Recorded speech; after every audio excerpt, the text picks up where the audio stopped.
कि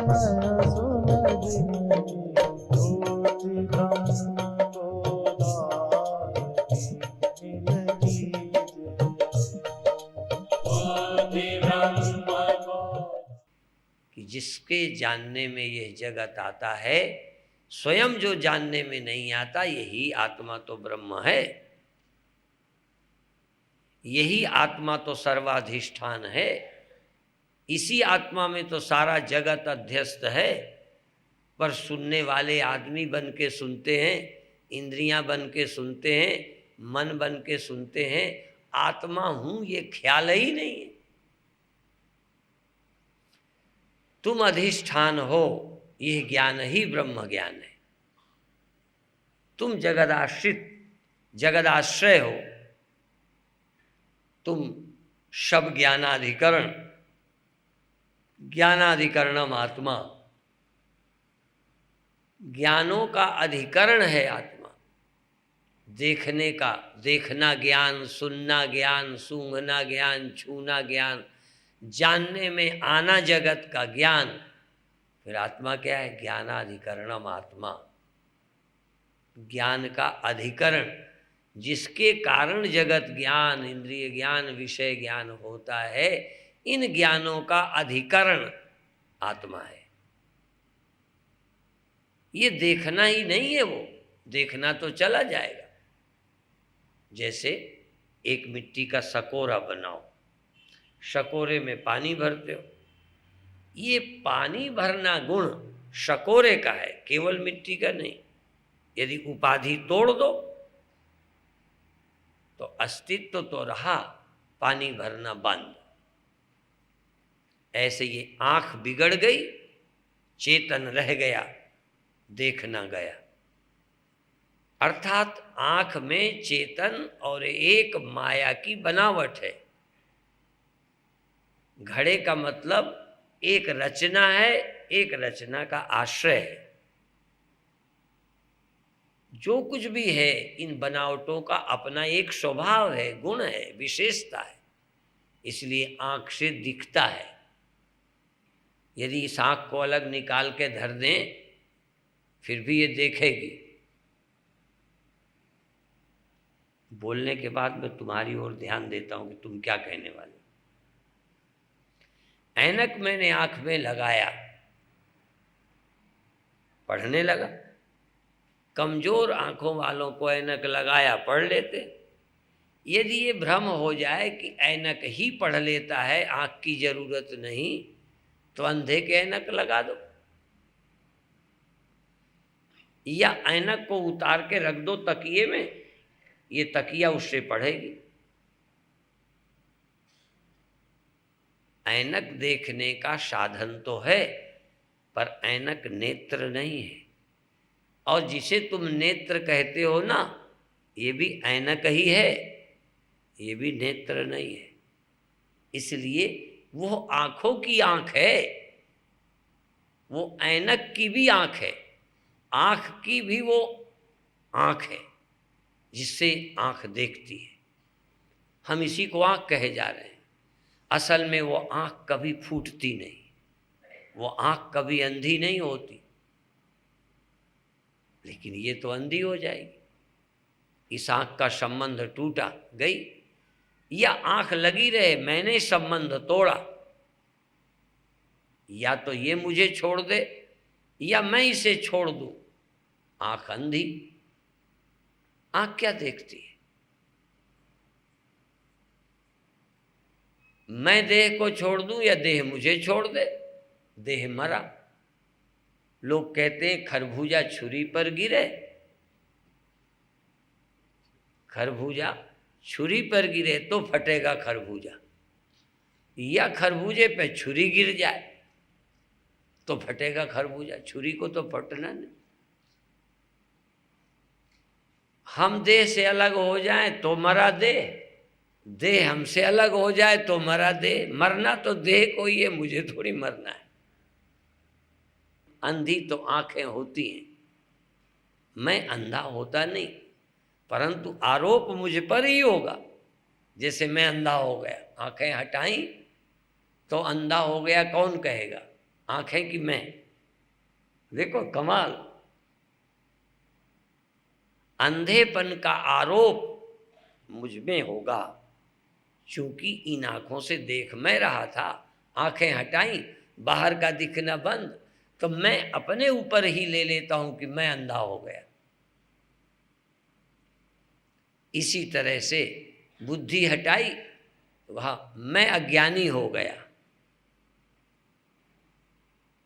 असल में इंद्रियों के धर्म अपने में आरोपित किए, इसलिए मैं देखने सुनने जानने वाला बन गया। और ये गए तो मैं कहाँ देखने वाला, कहाँ सुनने वाला, कहाँ छूने वाला, कहाँ सूंघने वाला, कहाँ और को जानने वाला? तो क्या फिर मैं चेतन न रहा? यही गंभीर है बात। नहीं दृष्टु दृष्टे विपरिलोपो विद्यते अविनाशित्वात्। दृष्टा की दृष्टि का लोप नहीं होता अविनाशी होने से। मिट्टी के मिट्टीपन का नाश नहीं होता, घटपन का होता है, टुकड़ेपन का होता है, सकोरेपन का होता है, खप्पर का होता है, बनावट का होता है, मिट्टी के मिट्टीपन का नाश नहीं होता। इसी तरह से देखने का अंत होता है, सुनने का अंत होता है, सूंघने का अंत होता है, छूने का अंत होता है, जानने का अंत होता है, पर चैतन्य की चैतन्यता का अंत नहीं होता। यही है गंभीर बात जिसको हम समझ नहीं पाते। और जिस दिन ये जान जाओगे चैतन्य की चैतन्यता का कभी अभाव नहीं होता, ब्रह्म की ब्रह्मता का, आत्मा की आत्मता का अभाव नहीं होता, अभाव नहीं हो सकता। और ये बात सुनी हुई ना हो, जैसे मैं सुन के नहीं कहता, हमने भी तुम्हारी ही तरह शुरू में सुना था, पर सुनकर संतुष्ट नहीं हुए, अच्छा लगा पर वहां टिके नहीं। तब तक न मानूं गुरु का कहना, जब तक न देखूं अपने नैना।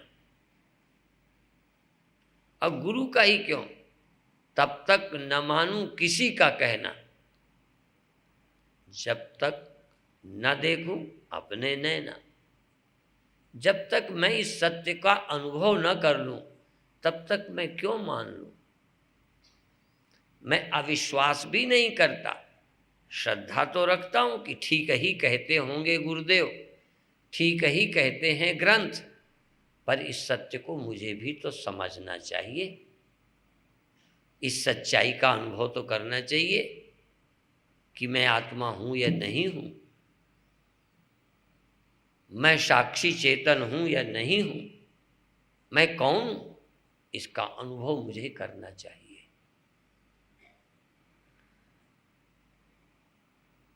इस अनुभव के लिए ही मेरी समझ में संत बोलते हैं। संत निरर्थक नहीं बोलता, निरर्थक तो सिर्फ पागल बोलते हैं। प्रयोजन मनुद्दिश्य मंदोपि न प्रवर्तते। बिना प्रयोजन के तो मंद बुद्धि के लोग भी कुछ नहीं करते। आखिर संत के बोलने का प्रयोजन क्या है? किसी का प्रयोजन होता है चित्त का मनोरंजन करना, गाने बजाने नाचने कूदने का प्रयोजन है मन को खुश करना। किसी बच्चे को भी खिलाते हैं, हंसाते हैं, कुतकुताते हैं, कोई चीज देते हैं, कोई छीनते हैं, खेलते हैं, खिलाते हैं,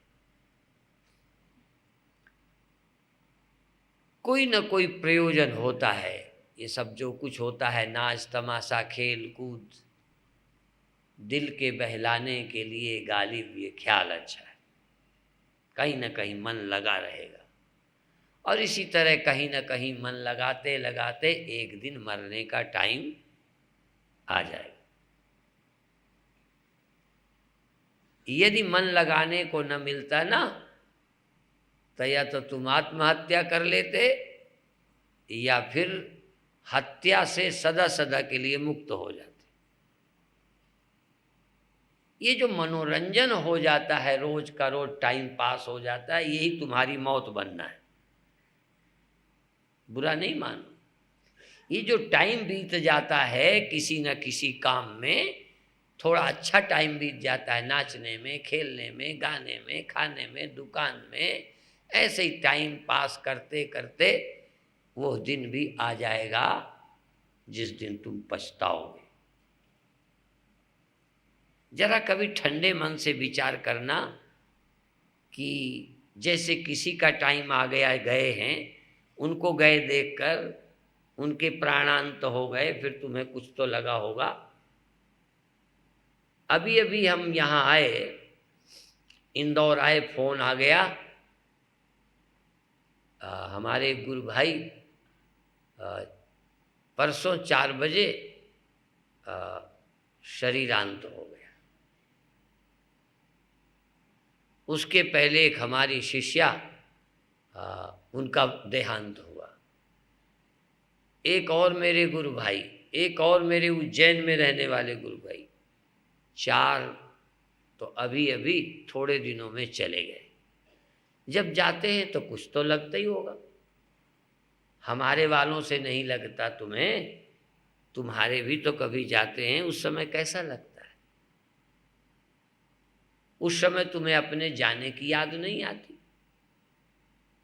सबसे मूर्ख आदमी है जो दूसरों को विदा कर रहा है, दूसरे उनके रहते गए हैं और अपना रहने की व्यवस्था कर रहा है। ये ख्याल में नहीं आता कि जब वो जोड़ जोड़ कर चला गया, आश्रम बनाता चला गया, योजनाएं बनाता चला गया, हमें भी जाना है। 2 ही तरह के लोग होते हैं, एक को वैराग्य होता है, एक को वैराग्य नहीं होता, उनके मरने की खुशी मनाता है। कई बार बेटे बाप के मरने की खुशी मनाते हैं। तुम्हें नहीं मालूम होगा, जो बाप अपने अधिकार में प्रॉपर्टी रखता है, लड़के मरने पर खुश होते हैं, ऊपर का नाटक थोड़ा दिखावा करते हैं, परंतु खुश होते हैं कि गया, कम से कम अब हमें जमीन जायदाद पैसा सब मेरे हाथ आया। कई बार गुरु के मरने पर चेले खुश होते।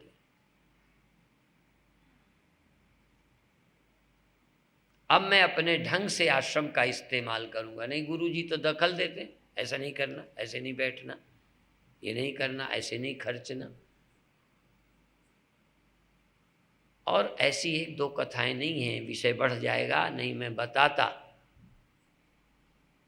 एक कथा हम लोग बहुत बचपन की जानते हैं, सुन रखी है, कि एक राजा के राज दरबार में नट आया, नट, नाच का नाटक दिखाने, नाच कूद दिखाने आया। इतना अच्छा नाचा, इतना अच्छा नाचा, और नाच नाच करके थक भी जाता था, पर सारी रात नाचना था। नटनी कहती, भाई थोड़ा धीमा बजाओ, थक गई हूं। मधुरा ताल बजा, थोड़ा धीमा बजा। कई बार ज़्यादा जल्दी जल्दी बचाओ तो जल्दी जल्दी उचकना पड़ेगा, कूदना पड़ेगा, तो बाजे के अनुसार थिरकना पड़ता है। ऐसा बाजा बजाओ कि नाच नाच के दम फूल जाए। फिर स्लो बजा दो, थोड़ा राहत मिल जाए। तो नटनी ने ये कहा एक बार कि भाई मैं थक गई हूँ, थोड़ा धीमा ताल बजाओ। तो नट ने गाकर बताया, मैं बहुत गई थोड़ी रही, थोड़ी भी अब जाए। कहे नट, सुन नाटनी, ताल में भंग ना आए। सारी रात बीत गई, थोड़ी रह गई है, अब ताल में गड़बड़ी क्या है, टाइम पास हो जाएगा, नाच खूब। तो जो राजा ने ये सब खेल कराया था, उसकी एक बेटी भगने को तैयार थी। घर छोड़कर एक इक्के वाले के साथ भाग जाने को थी। बेटी सयानी हो गई थी। आजकल तो सयानी ही होती हैं, छोटे में शादी कौन करता है। सरकार के कानून भी ऐसे बने। आजकल तो जब बूढ़ी हो जाए तब शादी होती। एक समय था जब लड़कियों का अपहरण होता था तो लोग, विवाहिता को कोई नहीं लेना चाहता था। एक समय का चरित्र था, कुंवारी लड़कियां उठाई जाती थी। इसलिए जिनके सिंदूर नहीं होता था, कुंवारी समझकर उनका अपहरण होता। उस समय ग्रंथों ने लिखा, रजस्वला लड़की का पिता दर्शन करता है तो पाप लगता है। अर्थात अविवाहित लड़की रजस्वला नहीं होनी चाहिए। रजस्वला होने के पहले विवाह कर दे, भटकेगी कैसे। भटकने का टाइम तो वही होता है। तो राजा ने कोई खर्च नहीं किया, दहेज अहेज का चक्कर, लड़की बैठी रही। लड़की ने योजना बनाई भग जाने की। इधर लड़के ने योजना बनाई, उसका भी मन करता था खर्चूं, आज़ादी से रहूं। उसने बाप के मारने की योजना बनाई। और एक साधु कम उम्र में निकल पड़ा था, बहुत दिन साधु बना रहा, लेकिन जब आजकल के पिक्चर और ये सब देखे उसका मन रहा न जाए, लौट जाने का मन करने लगा। तो साधु ने जब वो नट का गीत सुना, नट की लाइन सुनी, बहुत गई थोड़ी रही, थोड़ी भी अब जाए। साधु के मन में आया, हो ठीक कहता है, इतने दिन पार हो गए, अब साधुता को क्या आंच लगाऊं, कलंक लगाऊं। बस उस वचन से उसे ठंड पड़ गई। मन बना लिया था साधुता छोड़ने का, पर नट के उस गीत से एक प्रेरणा मिल गई और मारे खुशी के साधु ने कंबल दे दिया उस नट को। खुशी, अच्छी चीज मिल जाए प्रेरणा की तो देने को मन करता है। जनक जब ब्रह्म विद्या प्राप्त कर रहा था तो पहले आधा राज्य दे दिया, पहले गायें दे दी, फिर आधा राज्य दे दिया, फिर पूरा राज्य दे दिया, और जनक भी अष्टावक्र का ही हो गया। यह है कथा का महत्व। नट ने कुछ मांगा नहीं, साधु ने कंबल दे दिया। और थोड़ी देर के बाद ही साधु ने नहीं दिया, वो लड़की जो भागने की योजना बना रही थी, उसने कहा थोड़े दिन के बाद होएगी ही शादी। उसने भगने की योजना छोड़ दी और उसने एक हार नटनी को पहना दिया। अब राजा बौखला। थोड़ी देर के बाद लड़के ने भी कोई धन नट को दे दिया। राजा ने कहा, भाई तुमने क्यों दे दिया, तुम पागल हो गए हो। लड़की ने कहा, पहले साधु से पूछो कि साधु ने क्यों दिया। राजा ने साधु से पूछा, भाई तुमने कम्बल क्यों दे दिया, तुम उघारे हो, ठंडी का समय है, तुमने कम्बल क्यों दिया, तुम साधु होकर इस तमाशे में क्या है तुम्हें मिला, तमाशे में क्या मिला। कहने लगे, ये ना पूछो कि क्या मिला, आज तो साधुता जाने वाली थी, साधुता की रक्षा हो गई। मैंने निर्णय कुछ किया था, पर इस तमाशे से मुझे प्रेरणा मिल गई, तो खुशी में मैंने कंबल दे दिया। फिर लड़की से पूछा कि तुझे क्या मिला। फिर उसने भी बता दिया कि मैंने भागने की योजना बना ली थी कि पिता तो शादी करता नहीं, मैं भग जाऊं।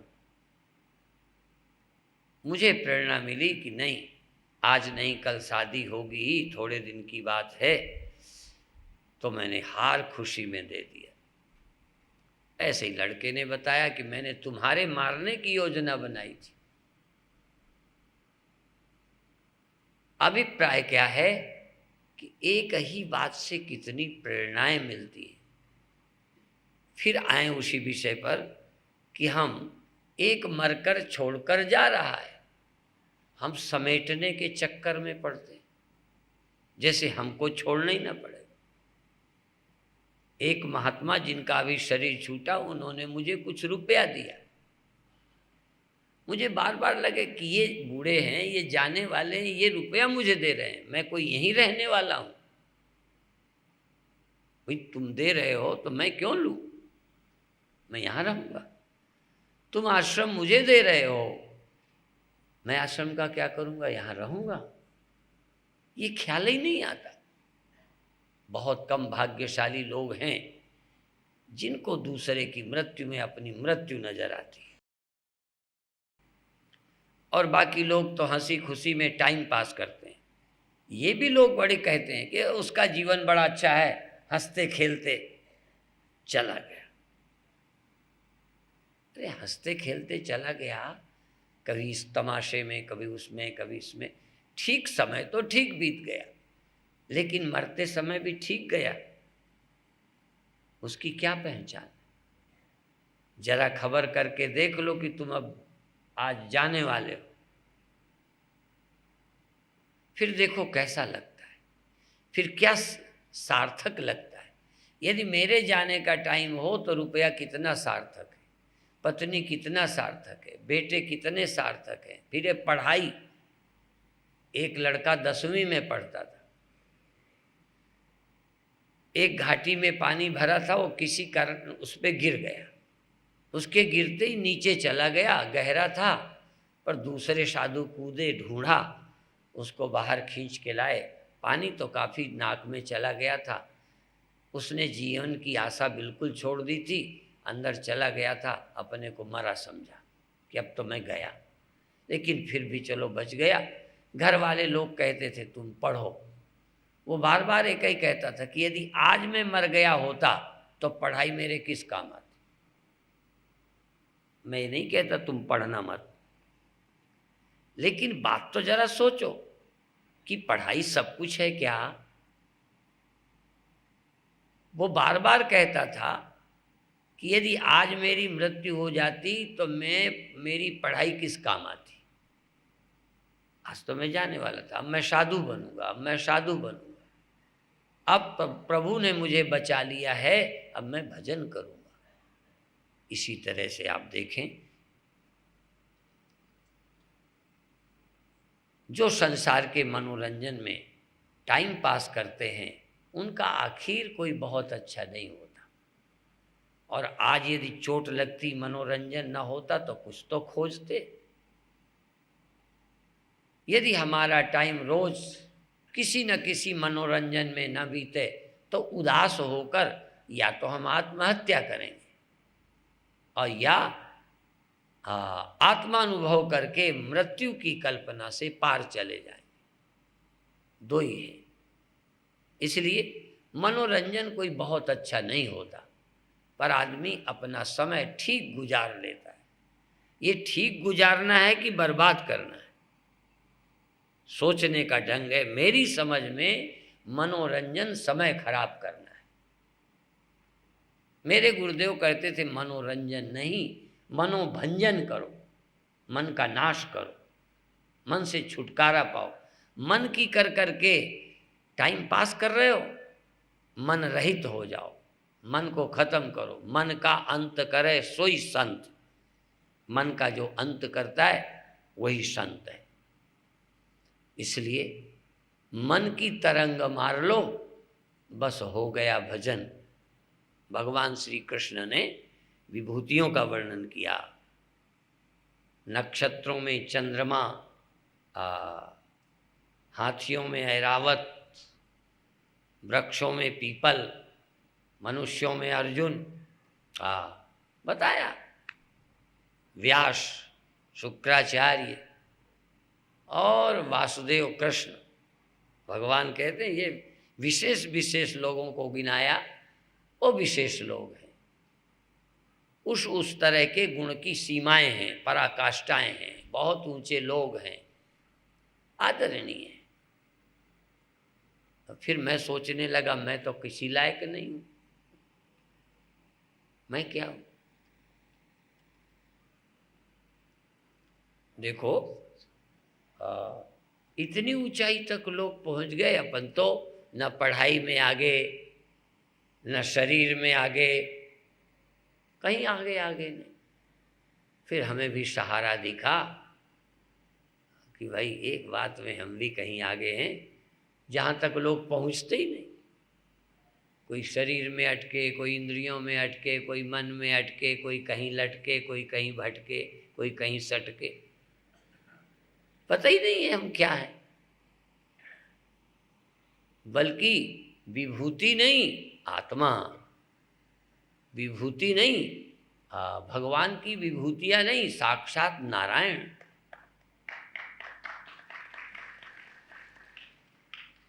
ब्रह्मज्ञानी आप परमेश्वर, ब्रह्मविद ब्रह्मैव भवति। हम कोई विभूति नहीं, आत्मा है। विभूतियां तो सब आत्मा के खेल हैं।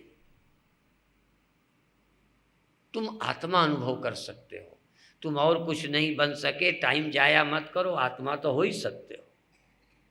और क्या बनोगे? तुम तेंदुलकर तो बन नहीं सकते, बन जाओगे। हाँ, कई लड़के सुबह सुबह आजकल देखते हैं वो डंडा गाड़े लगे रहते हैं।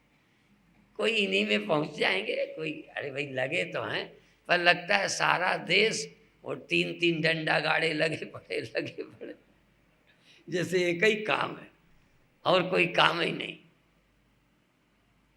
हमको तो देख के मने, अब वैसे भी बूढ़े हैं, हम क्या करेंगे।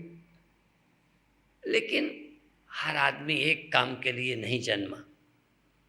कोई किसी रिकॉर्ड के लिए जन्मा है, उसमें रिकॉर्ड स्थापित करें, कोई पढ़ाई में करे, कोई साइंस में करे, कोई पुराण में खोज करे, कोई अध्ययन में गहराई तक जाए, कोई मुक्त होने के लिए आया है, वो मुक्त होने में शक्ति लगा दे। अब तुम अपने को देखो, तुम मुक्त होने आए हो या रुपया पैसा इकट्ठा करके कुत्ते की तरह मर जाने आए हो? देखो, और क्या है कुत्ता, और क्या है। कहीं रोड में दौड़ा दौड़ा, वो भी बड़ा कंपटीशन करता है, स्कूटरों से जरूर करता है। कोई स्कूटर, कुत्ता एक ऐसी नेचर का गंदा होता है, भागने वाले के पीछे दौड़ता है, फिर चाहे कार ही क्यों ना हो, स्कूटर क्यों ना हो। तो स्कूटर वालों के तो कभी कभी पैर को काट भी लेता है, दौड़ता है पीछे, जितना स्कूटर भगाओ उतना उसके पीछे। कई लोग ऐसे ही दौड़ रहे हैं, दौड़ने वाले के पीछे कुत्ते की तरह दौड़ रहे हैं, हम भी आगे, और दौड़ने वाले को समझते उसके पीछे ये डरपोक है, उसके पीछे पड़े, और आ गए कार के पहिए के नीचे, ट्रक के नीचे, तो देखा रोड पर पड़े। या ऐसे दौड़ते दौड़ते किसी दिन कुत्ते की मौत मर जाएंगे।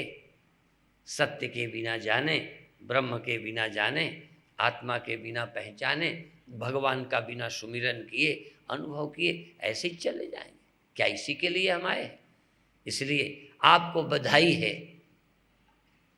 आप ऐसा कीमती समय, देखो रोटी हमें भी मिलती है, तुम्हें भी मिलती है, रोटी मिल जाएगी, कपड़ा मिल जाएगा, काम चल जाएगा, पर जिंदगी का लक्ष्य जो पूरा कर ले, हमारी दृष्टि से सबसे ज़्यादा कीमती उसी का जीवन है। और सब कुछ करो, पर इसका समय जाया मत करो। जिंदगी जब तक रहेगी, फुर्सत न होगी काम से, कुछ समय ऐसा निकालो, प्रेम कर लो आराम से।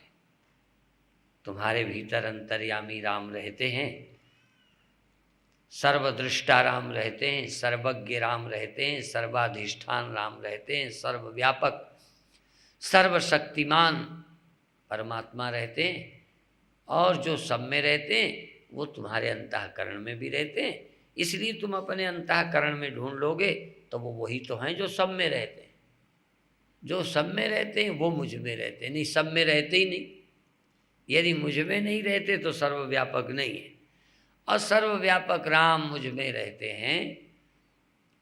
तो उस मुझ में कौन से हैं राम?